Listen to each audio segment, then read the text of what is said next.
Ladies and gentlemen, boys and girls, children of all ages, welcome back to hashtag We Are Movie Club Saturday Hangout. I am Kamurai, and that is Tux. Charlie is drinking tea or beer or something. I don't know. He's got something going on today, so he's not here. So it's just me starting this out today. And yeah, so those who don't know me, I'm a programmer, barest of a YouTube, and barest of a game designer. But I enjoy movies. I enjoy talking about movies, and you should too. So you should definitely watch movies. Do a movie review. Include the hashtag We Are Movie Club.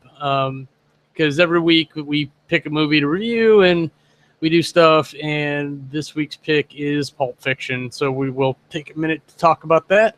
But let's go through and just kind of talk about some of the shit that I've been watching, because it's not a big list, because most of it was spent watching Big Bang Theory seasons 3 through 7. And mostly, I think I watched this again to try to figure out where the disconnect is, because I loved like seasons 1 through 3, and like the biggest moment of all that is where Howard and Raj get Sheldon a date, Amy Farrah Fowler.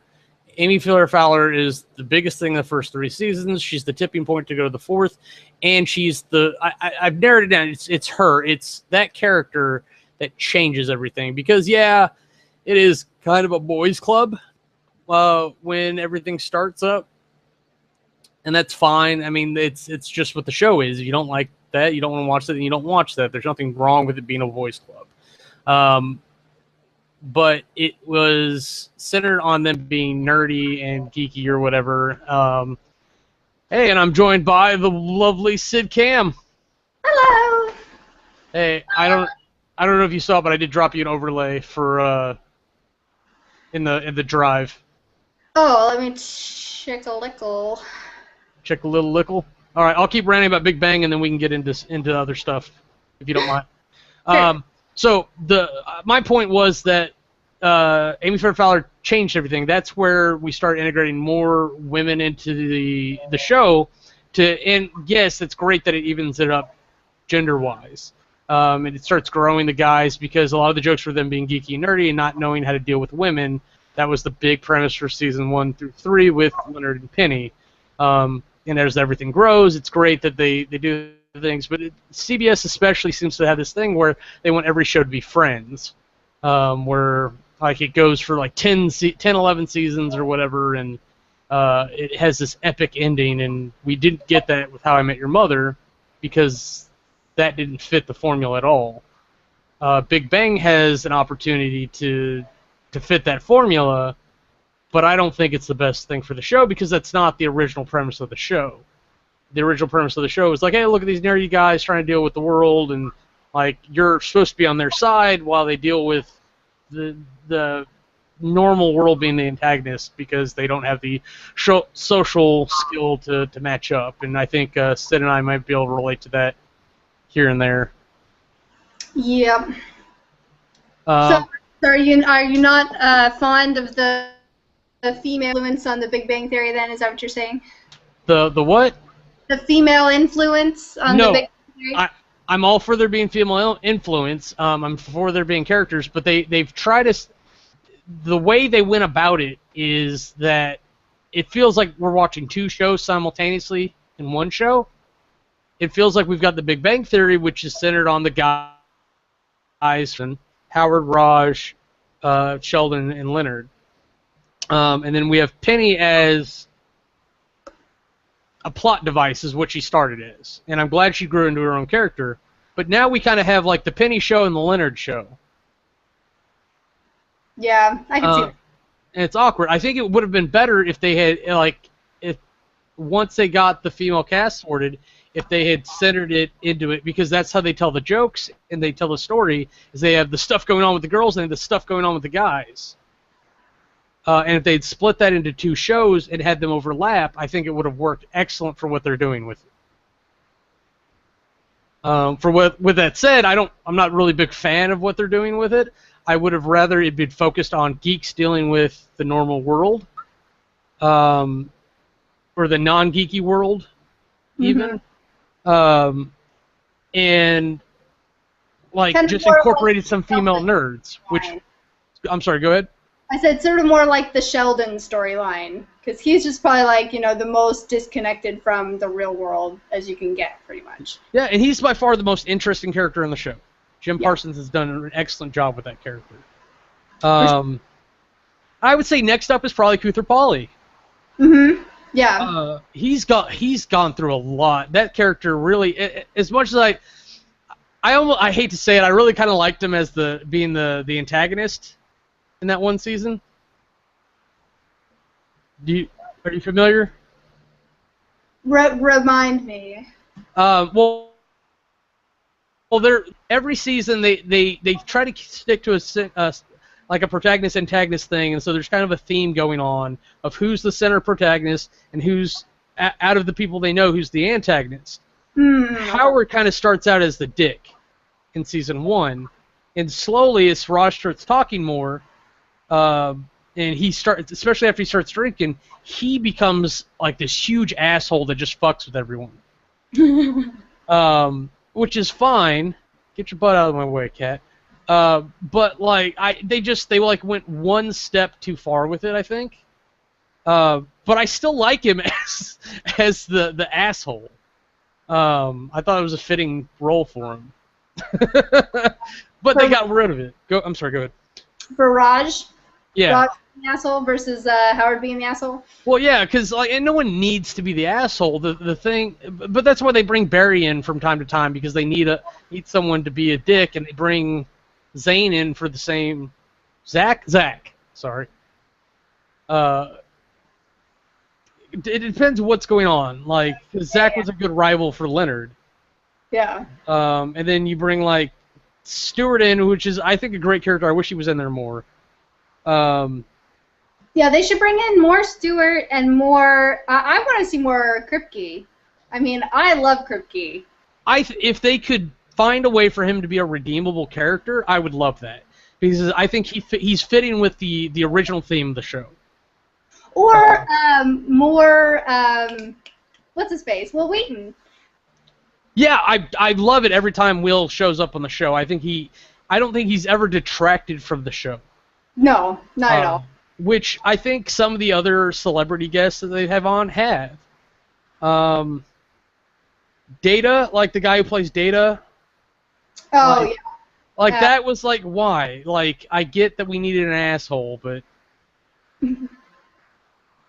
like, because without, like, the rest, like, without more development, that character, he just comes off like a real-life asshole. Right. So, but the fact that he's there making himself look like an asshole makes you know that it's a joke, but it leaves me with a bad taste in my mouth. Does it though, or is that just how he really is? Well, no, that's the thing, is that you're supposed to realize that's not how he really is. He's not that big of an asshole. If he's going to come on the show and pretend to make himself look like an asshole, then he's obviously not that big an asshole. Yeah, I suppose that's true. So, like, I don't want to have that association with him. I want there to be, like, just some redeemable thing. Not necessarily that he's on the hero's side, but that he's his own independent, redeemable character. Right. Like, because I'm trying to think of, like, another one. Like, Will Wheaton, even when he was a villain, which was kind of weird, but... I think it's awesome, actually. I love it. Him as he plays such a great asshole. He really does. Yeah. But then he was his own redeemable character. You're like, well, he's a celebrity. There's some fucking weird ass giving him a hard time about this time he didn't show up to something. Yeah. But at the same time, that was a dick move. And I hope that's something they made up for the show. Because he ended up going to Hollywood Square instead of making this guest signing. Like, that was the story. And I don't know why Sheldon didn't know that before his encounter with Will Wheaton. You would think he would research why Will wasn't there. Right, exactly. Or maybe No, yeah, because that's right. Because then he gets the story about how, like, oh, his Meemaw died or whatever, and he's like, wait, your Meemaw died too? Like, what? You know, and it's all sad and whatever else for him. And he's like, yeah, my Meemaw loves me, and she's still alive, and blah blah blah. And he's like, I call mine Nana, and she's gonna be so happy to hear that my small rock kills your bunny, and I win. Game over, Moon Pie. I'm glad that you remembered that. I'm like, because I could not place it. I couldn't think of what it was in my head. I was like, what is it again? I am never that good with quotes. The only reason I remember it is because I watched it within the past 2 weeks. Ah, okay, that makes sense. I've watched seasons 1 through 7 in the past 2 weeks. 1 through 7 in the past 2 weeks? Yeah. Like for the first time, or? No. I went back and watched them because I got the season 7 discs in, so I wanted to catch up and then watch it. And then I wanted to take that opportunity to realize why why I'm upset about the show. So have you watched the premiere episode then? I have not. I did not realize it had started back up.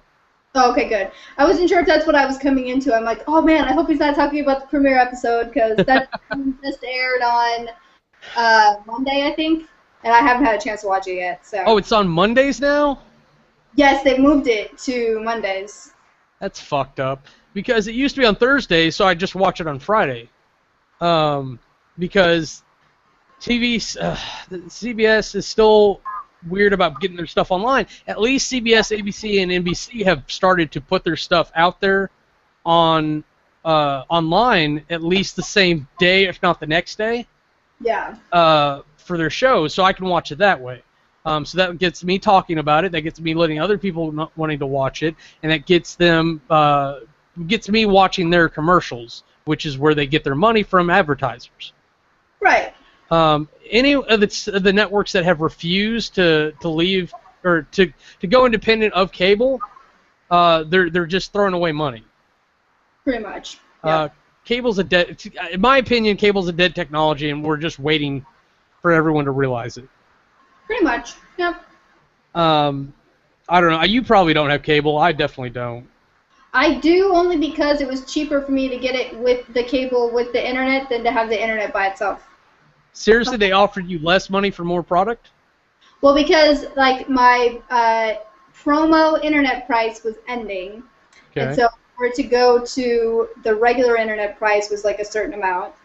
But they're like, well, we could offer you a promo bundle for a year for this amount, which is less than for the internet by itself. And I'm like, well, if it's gonna be less, duh. But yeah, the only time that I watch it is like if I'm watching a football game or something. Okay. So it's helpful for that, but beyond that. And that's the biggest resistance to the internet which is actually kind of fitting, because you would think it'd be jock people that are watching it, but live sports casting is not a big thing on the internet. Right. But hopefully in the next year, these stations will realize that they'll get more traffic by just putting it on their websites. Hopefully they'll figure that out. That'd be nice.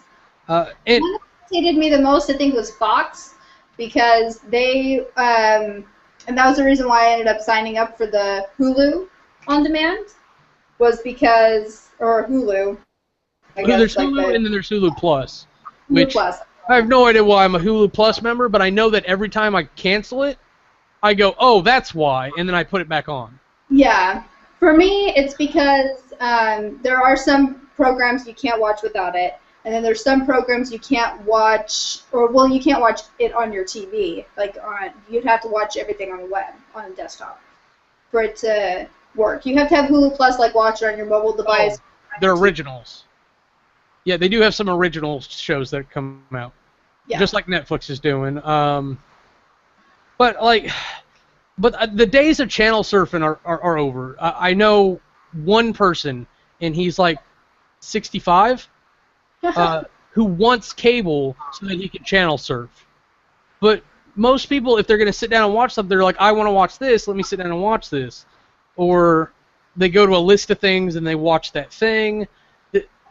there's not a lot of people who just surf from video to video. Or you go to YouTube if you do that, because it's smaller chunks. Yeah. Well, and I find that I just use it for almost just like background noise a lot of the time.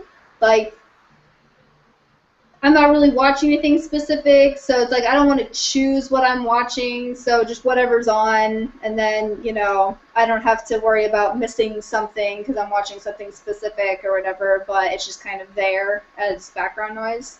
Yeah. But like, at the same time, I could just listen to music, and that would accomplish the same thing pretty much. Yeah, and I do that sometimes, but my problem with listening to music is I lose track of time because I don't track music well. Yeah. But like if it's episodes, then I know, oh, I've watched a couple episodes of this. It must be almost this time, and I can manage my time better. Yeah. Plus, I enjoy a contiguous plot more than like a song I'll give you. So like a lot of times I'll throw podcasts on like while I'm at work. So like the Game Over Greggy show, the Polaris Co-optional podcast, Rooster Teeth has 3 different podcasts now on a regular basis. Like The Escapist, they have podcasts Monday through Friday. Things like what this is right now. That's where I'd rather throw that on in the background than anything else. Yeah. But it's weird. It's the only thing that I'm like, oh, it's got to be current. Oh, Kevin Smith's stuff. I keep forgetting he has a bunch of podcasts. Kevin, that's funny. He was on a trivia category that we had at trivia. It was like Kevin Smith movies, so they gave us like a paper that had like a clip of the movie, and I'm like, oh, never seen like most of these. Really? We're surprised that he did some of them, like Daredevil. We're like, Daredevil? Oh yeah, he was the coroner or something. Yeah. So that's really just movies that he did, but movies that he was in too and stuff. And we're like, oh, cool. See, that's another one. I tried to get you to start watching Rooster Teeth or Red vs. Blue, and I think you said you watched season 1. I just watched, I think, the first video, the first 2 maybe. Okay. I know. You don't even know like how many people say, "Oh, have you watched this?" And I'm like, "No, I've been meaning to." And they're like, "Oh my gosh, you have to watch this." Blah blah blah. I mean, and there's that. And I'm not holding it against you for not watching it. I'm saying it's suited to your humor. Yeah. I'm saying you will enjoy it if you watch it. That's what I'm trying to say. But so Red vs. Blue, and then Kevin Smith is another one I would think. Like Clerks, I think you would be losing your shit. Like, I can do it to you right now. There's a line where he screams at his girlfriend, or the line says like, my girlfriend sucked 37 dicks, and then the guy's like, in a row. Like right there, that little goofy smile you got. Like I know, if there was some context behind the situation, you'd be rolling.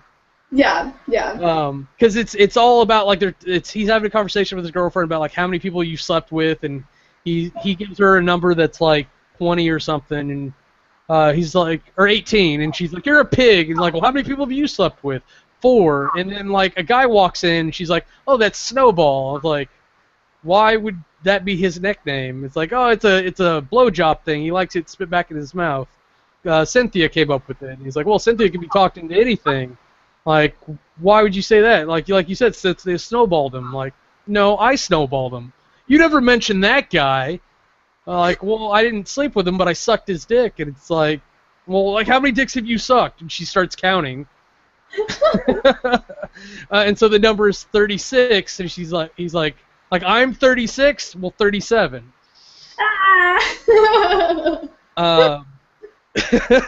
So he starts losing his mind, and she's like, I can't talk to you when you're like this. And so he says that to a customer.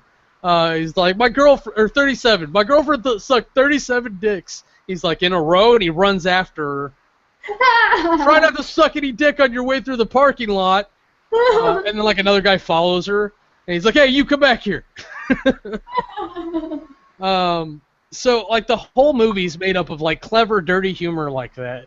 And that continues through all his movies.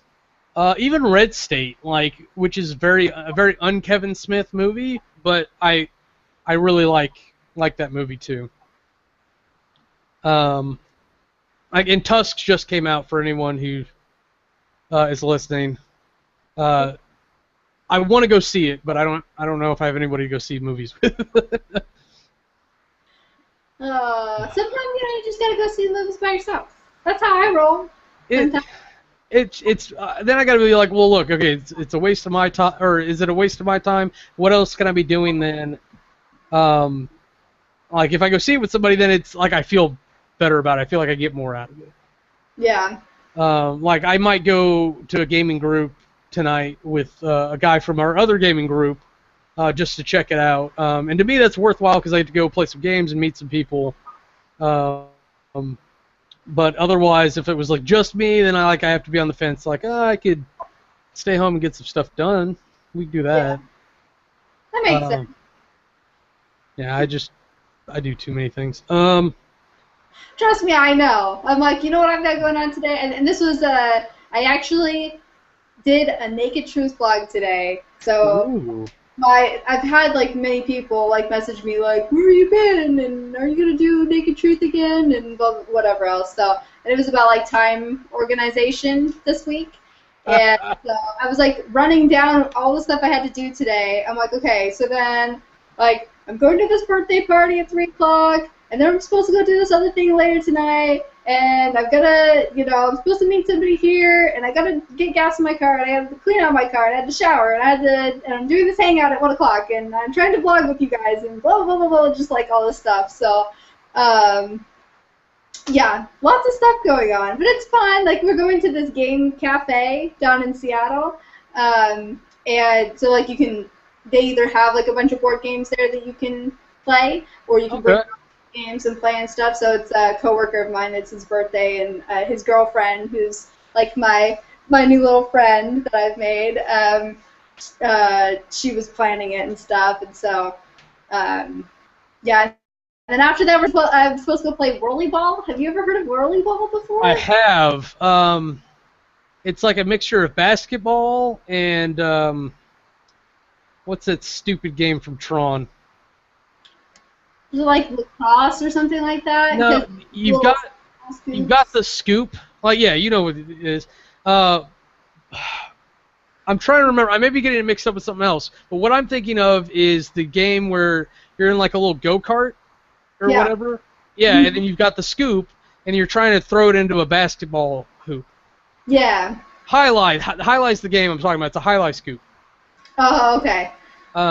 So it's like this weird combination of games, and I've never played, but I watched it a couple times, and I just went no, because I wasn't with anybody that like I would actually play with. If I had a group of people and we're like, we're gonna go play whirly ball, right? Yeah, it's like laser tag. You don't just go to play laser tag with whoever's there. You get some people together, you go play laser tag. Right. And at least that's how I do it. I don't know. Yeah. No, that makes sense. It's like if you don't, well, I say I'm like, I don't know the people that I'm going with super well, but I know a couple of the people, but they're all like friends, so they just, it's easier to like get people together that you know and not just random folks, I guess. Yeah, like you go there, show up, but someone else is going to show up with people they wanted to play with, and you're the odd man out. That actually happened at a work thing. Because I just wanted to see how the laser tag worked at my local bowling alley, like, because we had a work thing there, and so, like, I went around to ask a couple people, like, hey, anyone looking at laser tag? And then apparently there was another group of people I was missing that had done that already, and they went in, and then they came out, and then they went back in. I was like, hey, can I jump in? And, like, because they had all gone in earlier, the guy didn't really explain everything.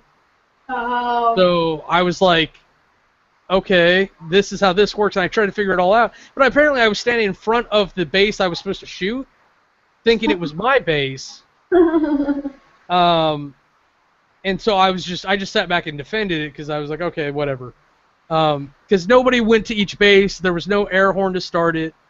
And then when you got shot, it was a timer instead of going back and recharging.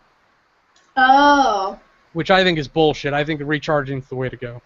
Huh. I've played laser tag before.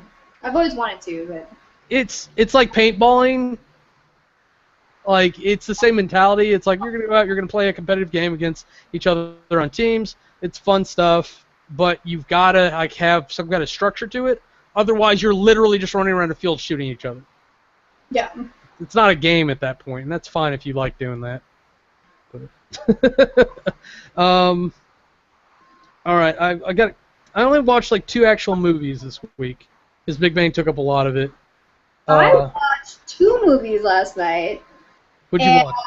I watched 21 Jump Street. The Johnny Depp version? No, the Jonah Hill, Channing Tatum version. Oh, okay. The movie one. And there was one part in the movie that I'm just like, I could not stop laughing. It was kind of embarrassing, and like tears coming from my eyes. And I'm like, it's really not that funny, but it's funny. That guy's head is an ice cream cone because they're on drugs.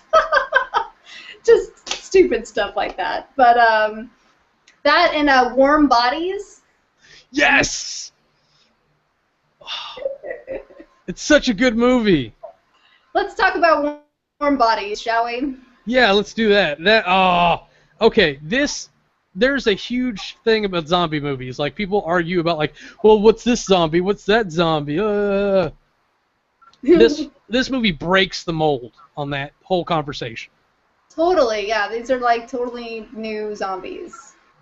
Yeah, because, well, it's weird because they're like a hybrid almost. Like, you have the zombies, which are almost more like infected. And then you've got the skeletons, which are more like traditional zombies. Right. Except they don't look like traditional zombies. No, they look like creepy undead creatures that are... Like skeletons. That's why they call them skellies, right? Yeah. So they almost look like more like magic. And those are the ones that like are irredeemable. It's like once you've gone too far, you've rotted away.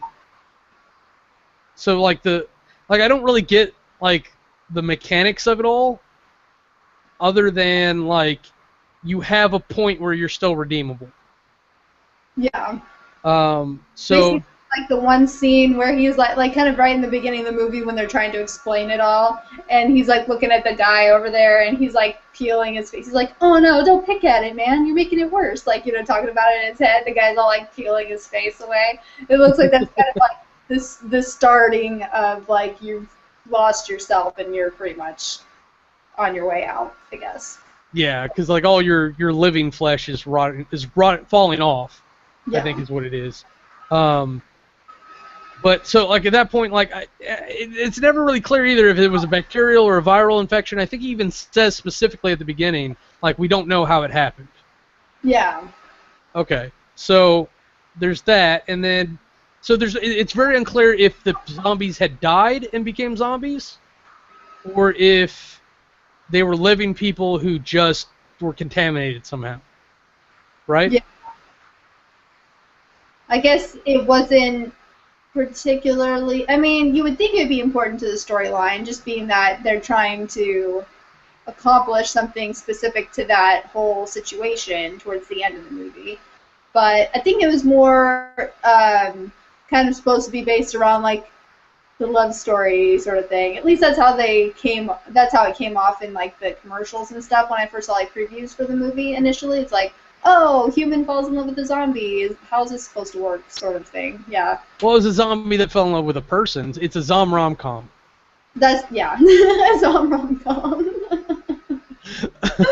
Anything that creates a new genre, all about it.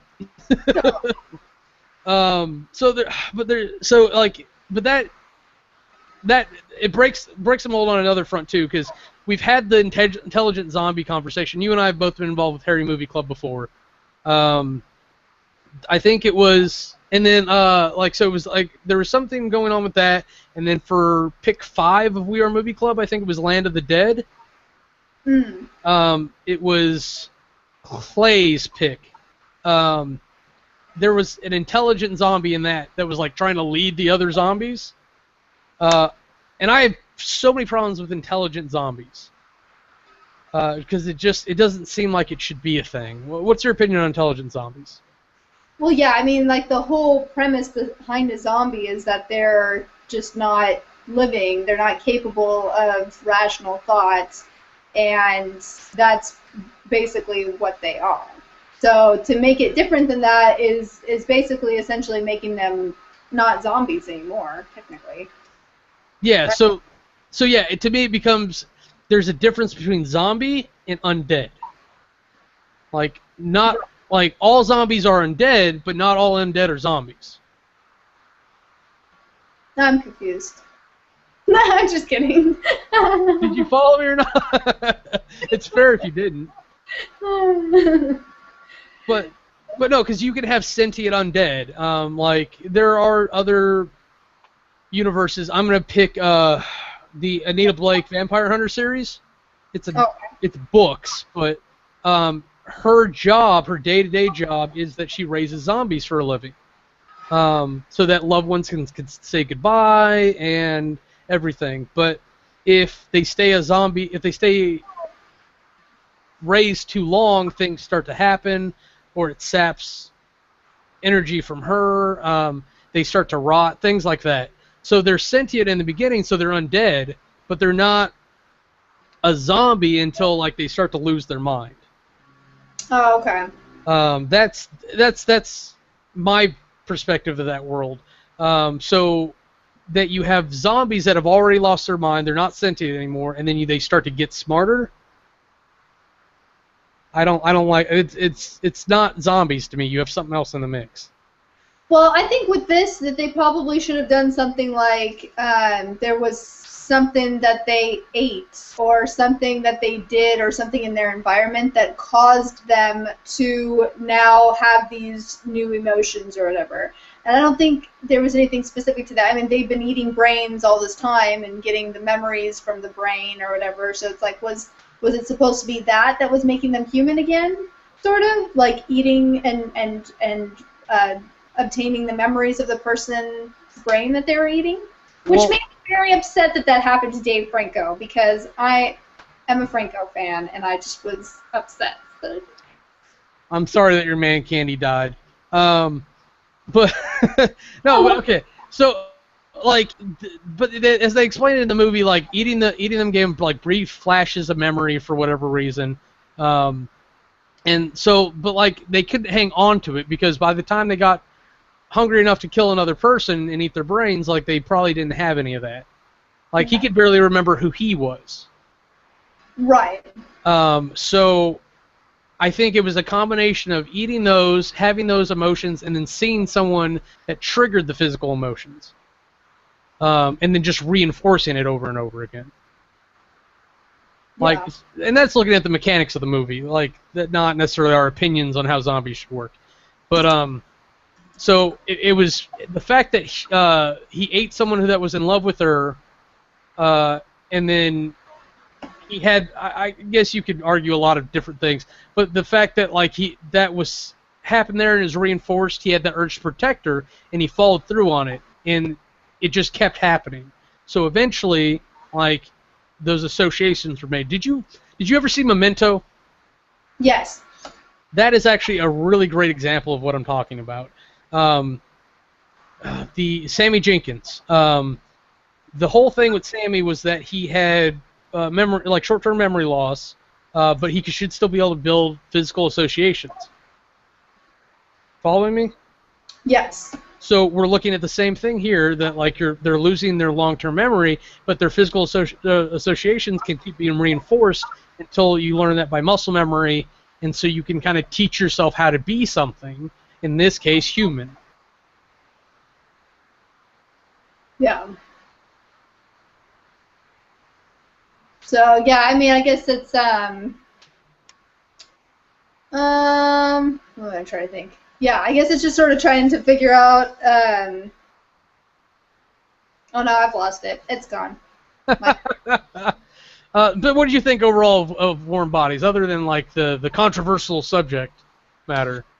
I mean, I think that there was some, you know, if I was one of those people who analyzed movies really bad instead of just like enjoying it, there would have been a couple of things that I felt were kind of off about it. You know, mainly like when they ate the brains and had the memories, that they were seeing it in like a third person stance versus like seeing it as the person themselves. Like that probably would have been more accurate, I guess, if they're going to go with that. I mean, we're not, because it's like, are we seeing the memories as the person outside, or is he supposed to be seeing the memories? Like that's. I think he was, but yeah. my point there was that aside, how did you enjoy the movie? Since I'm dead inside. Yeah. Okay. So that besides that, yeah. Well, I was getting to that. I was getting to it. Jeez, so impatient, man. No, yeah, I thought it was different. I thought, you know, it was enjoyable overall. Yeah. Would recommend, at least? Maybe. Do you want to see more Zom rom-coms? Maybe. I would like to see Kevin Smith actually do a Zom rom-com, I think. I can see that. That'd probably be pretty good. Yeah, with his current venture into, like, comedy horror, I think once he gets done with his Canada trilogy, I think that would be a really good thing to do, and put his kid in it, because like she's kind of branching into being an actor now. So like have her be like this girl who's so in love with a guy that like she kept him even as a zombie. Like, and I don't know, maybe do something like Fido where it's like modern day, but there's zombies are a common thing, but they're in control. Yeah. And so instead of him like being killed off, she kept him, and then like that's the center for some issues of living with a zombie. I don't know. Yeah, that'd be interesting. Kind of more along the lines of like well, how far into like Walking Dead are you? You all caught up on that? I read farther in the comics than the show is currently, but I am not caught up on the show. But have you been to the part with like the governor and stuff? Yeah. I think we're pretty much done with that by the time I watched it. So that's just kind of what it made me think of, was like him trying to keep like his daughter. Oh yeah. And trying to like. But that, you know. That was. With that, I guess, I don't know. Yeah, I mean, there's something. It's just that was a lot of sad mixed with psychotic. Yeah. But I think there's something more affectionate in like keeping a friend or like a significant other, and just with the juxtaposition of that with normal life, I think you could get some comedy out of it. Yeah. Like at the end of what's the Simon Pegg movie? Shaun of the Dead. Yeah. Which I need to watch. He's got a buddy. Oh, okay. I can't ruin the ending then for you right now. But yeah, definitely watch that. I thought I said something then. Yeah, because the ending of that is very relevant to what we're talking about. But that's, I mean, that was kind of the premise in Fido too. Was like you have kind of a normal world and his best friend's a zombie. To the point where like, yeah, it's a special-ish zombie given for everything, but you've got the pervy guy who's got the hot zombie wife, whatever, and then you've got the kid who's got the best friend of the zombie who eventually kind of replaces its dad. Because for whatever reason in Fido they use zombies as robots, essentially. Huh, interesting. Like, because there's that whole concept of having like personal helper robots. Chobits is what comes to mind when I think that for whatever reason. But like, so they just took that, put it in the 1950s, and replaced them with zombies. Gotcha. Yeah, so that's another movie you could check out. I'm sure you'd enjoy it. What was I gonna say? Okay, so kind of in that vein, let me move on to a movie I would not suggest people watch. I don't know why JJ suggested this, but I've been following the RT Screenplay podcast over on The Know. And so every week JJ and them are picking a movie for everyone to watch and discuss each week. And next week's movie to discuss is The Bay. Have you seen that one? The Bay? Yeah. No. Oh, don't waste your time. It's a found footage movie about this little town in Maryland that gets like a disease strikes them down or whatever. And what happens is that there's way too much going on. I'm going to simplify it. There's bacteria, so people are getting like lesions and dying like that way. And then there's a little arthropod thing that's lives in like fish. And there's just like a mass amount of those, and they got into the water supply and into the people. So people are like missing their tongues. They're getting eaten from the inside out. It's a lot of gore and a lot of cool special effects, but there's really not much past that. Well, then, go what? Well, that's unfortunate. Yeah, because I think with a slightly better budget, that premise would have been fantastic. Yeah. Kind of reminds me of Slither now that I think about it, because I really like that movie. That was a movie about like an asteroid hits the woods outside this small town, and then inside is like this leech slug, I guess is what you would call it. And so it takes over, or it jumps into somebody's mouth and takes over their body. And so he ends up passing that on to, like, infecting other people and eating, like, strange things. And he kidnaps this woman and turns her into, like, a breeding pod, and she explodes, and all these little slug things go all over town and start infecting people. With the goal being to make everyone, like, one sentient creature. So it's like pod people mixed with the Borg.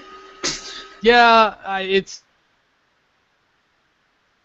in it, but it's actually really interesting, and it's a great survival movie. And if you want to look at it as like someone who likes to look at survival movies somewhat tactically, it's a wonderful puzzle. Like, how do you deal with this situation? Okay. Because it's like Aliens. You don't just roll the army in and be done with it. You could nuke the whole spot and hope for the best. But but a lot of alien situations, you're like, well, how do you deal with this? Yeah. It works. This is true. Just say. Go ahead. Oh, I was just gonna say I'm running short on time. Okay. Let's wrap up a couple things, because I did want to talk to you about my last topic. I watched Odd Thomas for next week. We'll talk about that next week. If you show up, that's great. If not, oh no, you're going to be in the woods getting some strange. That's right. Sorry, I probably shouldn't have made that joke, but what was it? Oh, Pulp Fiction. You've seen Pulp Fiction before, haven't you? Yeah, it's been a while. I think I've only seen it once, though. So. All right. Is there anything you want to say about Pulp Fiction, in particular? That was our pick of the week. Oh, okay. So yeah, I mean, it's kind of gritty from what I remember. A little bit. A lot of catchy lines. So people like to quote it a lot. Yeah. There's that big thing with, like, what do you call a Big Mac in France? What? Oh, it's a Whopper or a Big Mac. That's right. They're talking about what you call different hamburgers in foreign countries. Oh. Yeah, it's been a while since I watched it. Yeah, but my big thing with it is that it's chopped up into different segments when it doesn't need to be. Yeah. And because they cut the movie into 4 parts and then rearranged it so that the Samuel L. Jackson scene ends the movie, because that's the best scene of the entire movie, no doubt. But you couldn't have that movie. You couldn't have that scene, like, if you followed it contiguously. Because, like, there's people, like, that are involved in that arc that aren't alive in other scenes. They die in other arcs of the story. You get me? Oh, gotcha. Yeah. Yeah. So they chopped it up to have it be where it was, and you kind of get that thing where they drip feed you information. And I'm going to mention Stoker again because, goddamn, I love that movie. That was probably my favorite movie for drip feeding information. Maybe other than Memento. I kind of like it when they do a storyline like that, where it kind of starts out at the end, and then you're supposed to kind of go back and figure out how you got to this point. You know, because it's not the usual storyline or the progression, but I think it makes it a little bit interesting. Okay, see, it's not quite the opposite of what I was talking about, but what I'm talking about is where, like, they give you a situation, you think you have an understanding, and they go, but there's this that happened too, and you're like, oh, well, there's a whole new perspective on this situation. Yeah. So it's like when you have like a murder mystery. If you watch Clue, for instance, right? Maybe that's a better example. Because it's like, well, now we have this and this, and then somebody died over here, so we know that this and this happened, and but Clue has a lot of exposition, whereas if you just have a simple flashback, you don't have that exposition that slows down the pacing. Yeah. But Clue's funny, so the pacing isn't a problem. Right. Yeah. Clue. I watched that movie all the time when I was a kid. Okay, so Charlie's not here. It was his pick this week, so he would probably have a lot more to say on it. Oh, what's his pick? Or? Yeah, he picked Pulp Fiction. I wouldn't have picked Pulp Fiction. Gotcha. So while if you enjoy that movie, great. I just can't recommend it. So hopefully next week when he's back, we'll have a lot more to say. We won't have you here, but let's see. And I watched Odd Thomas. Oh yeah, I mentioned I watched Odd Thomas for next week. We'll talk more about that. Syd, if you want to watch that sometime in the next week or two and come back the week after, I'd love to talk to you about that movie.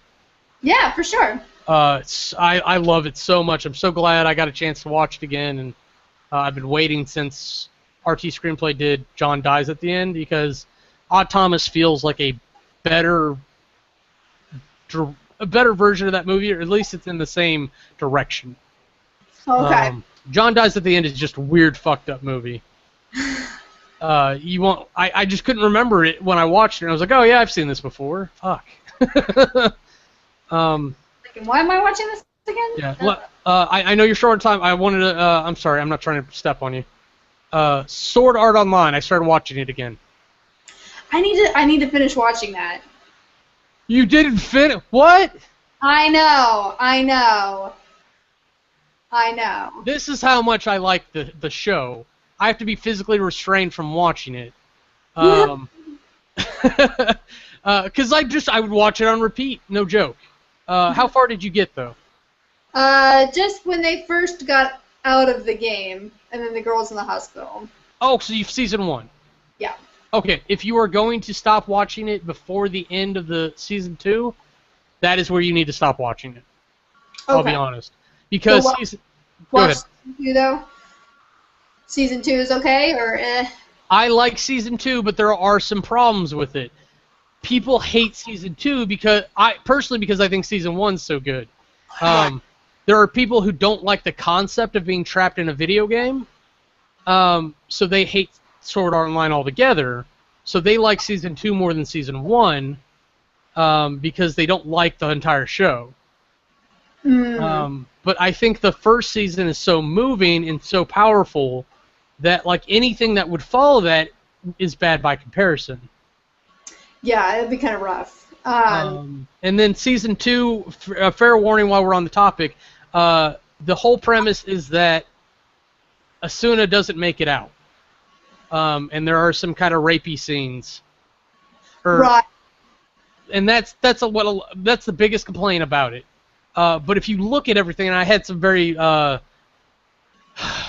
poor discussions with Jenny about this, that is the only way that the show had to go. It's the only logical procession.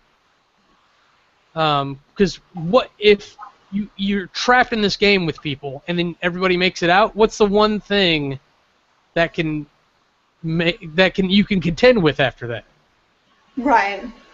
If someone doesn't make it out, well, who's not going to make it out? Why would someone not make it out? Like, it would have to be Kirito or Asuna, and I'd be happy if it was Kirito. Right. You know what? That would have been a huge statement, too. If Asuna became the main character, or Asuna, and Kirito didn't make it out, and Kirito was the one being pursued. Now, that doesn't match up, because in the first season, Kirito is the special one. Which is just how it was written. It's not that Asuna couldn't be special. And I'm talking a lot when I should be letting you have your piece. No, that's all right. Yeah, no, I've been meaning to watch that again, and then another one I wanted to watch too that I thought looked interesting, and I don't know if you watched this one or not, was Log Horizon. Because it has the same. It's in the same direction, but Yeah. I watched episodes 1 through 10 of Log Horizon, and I have some problems there because it doesn't answer any questions in there, and I thought it was over. So, okay. sort of a bad taste in my mouth. But it's the same principle. They're stuck in a video game.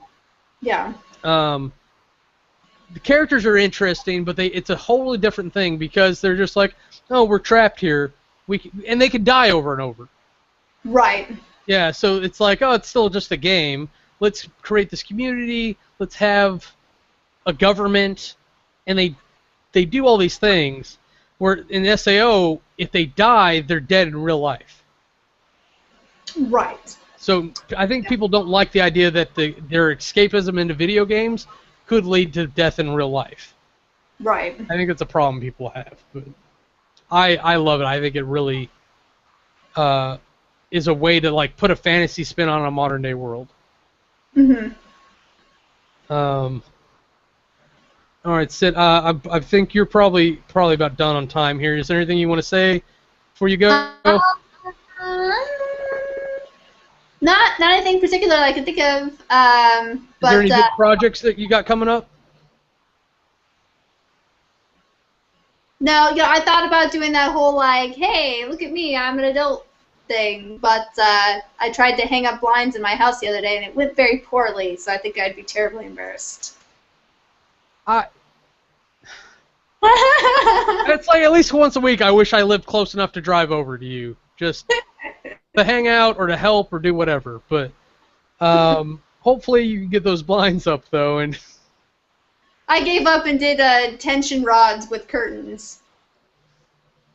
The problem is like the window frames are awkward. They're not like correct size. Like they're not normalized. So yeah, that's what that is. But so no, I'm gonna just try to get into doing the naked vlogs again. I'm gonna try to do some more movie review stuff. I want to try to get back into doing some more Let's Plays. So yeah. Yeah, happy to do either of those last two with you. Have you more involved in We Are Movie Club, no pressure, or a gaming division. If you want to come over and do stuff like that. And we need to play again. It's been a minute. Yeah. But okay, go ahead, sign off. Tell us where they can find you. Okay, so you can find me on YouTube at youtube.com/SKampfer, KAMPFER 86, or Syd Kam, and yeah, I think that's probably just the best place to reach me at. Okay. And here, and gaming division. Yeah. And hang out a minute. I'm gonna go ahead and end this, and then I want to talk to you real quick. Okay. So don't run away. But I'm Kamurai. I do stuff like this is me.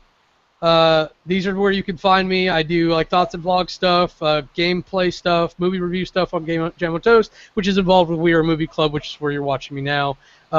By all means, watch Pulp Fiction or Odd Thomas is coming up. Do a movie review. Include the hashtag We Are Movie Club. If you go up here, you can talk to us at We Are Movie Club on the Twitters and let us know you want to be involved. Or you can yell at me at Kamurai25 on the Twitters. Let me know I suck. Doesn't hurt my feelings, lets you vent, and it'll be a good time. But thanks for hanging out and watching with us today. This is going to be shorter than usual, but we both have things to do today. So, bye, everybody.